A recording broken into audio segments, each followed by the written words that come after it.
कई ग्रंथों, धार्मिक पुस्तकों, विभिन्न विचारधाराओं और पौराणिक कथाओं के अनुसार ऐसा माना जाता है कि भगवान श्री कृष्ण ने 16,000 कन्याओं से विवाह किया था और उन सभी से उन्हें 1.5 लाख से भी अधिक संतान रत्नों की प्राप्ति हुई थी।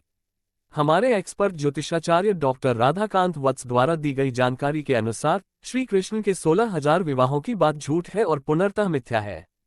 दरअसल श्री कृष्ण की 16,000 पत्नियां तो थीं, किंतु श्री कृष्ण ने उनसे कभी भी विवाह नहीं किया था।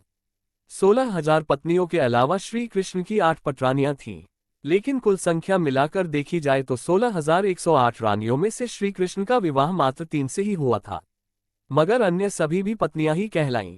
ऐसे में चलिए जानते हैं इस विषय में थोड़ा और विस्तार से। महाभारत में सिर्फ एक विवाह का उल्लेख, श्री कृष्णा की पत्नियन। महाभारत ग्रंथ में इस बात का वर्णन मिलता है कि श्री कृष्ण की मात्र एक ही पत्नी थी जिनसे उन्होंने विवाह किया था। उनका नाम है रुक्मणी। देवी रुक्मणी विदर्भ के राजा भीष्मक की पुत्री थी। देवी रुक्मणी को ही मां लक्ष्मी का अवतार माना गया है। देवी रुक्मणी श्री कृष्ण से प्रेम करती थी और उनसे विवाह करना चाहती थी। इसलिए श्री कृष्ण की मृत्यु का रहस्य ने उनकी इच्छा से उनका हरण कर उनसे विवाह रचाया था। इस आधार पर यह बात स्पष्ट है कि जहां एक और श्री कृष्ण भगवान विष्णु के अवतार थे तो मां लक्ष्मी का अवतार देवी रुक्मणी थी।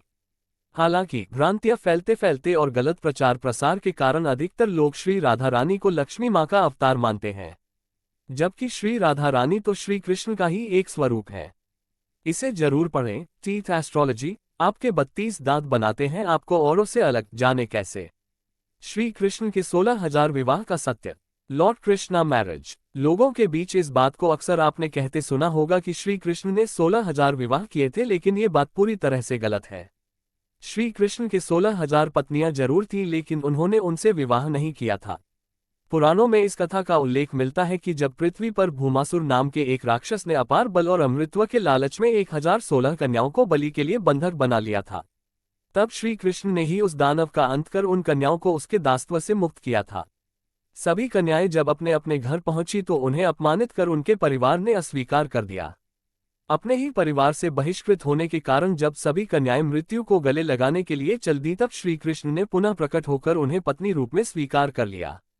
किसी भी पुराण में इस बात का उल्लेख नहीं मिलता कि श्री कृष्ण ने 16,000 विवाह किए थे, यानी कि 16,000 कन्याओं से अग्नि के समक्ष फेरे लिए थे। जबकि सत्य ये है कि उन स्त्रियों की रक्षा करने के उद्देश्य से श्री कृष्ण ने उन्हें अपना नाम और पत्नी होने का पद दिया था।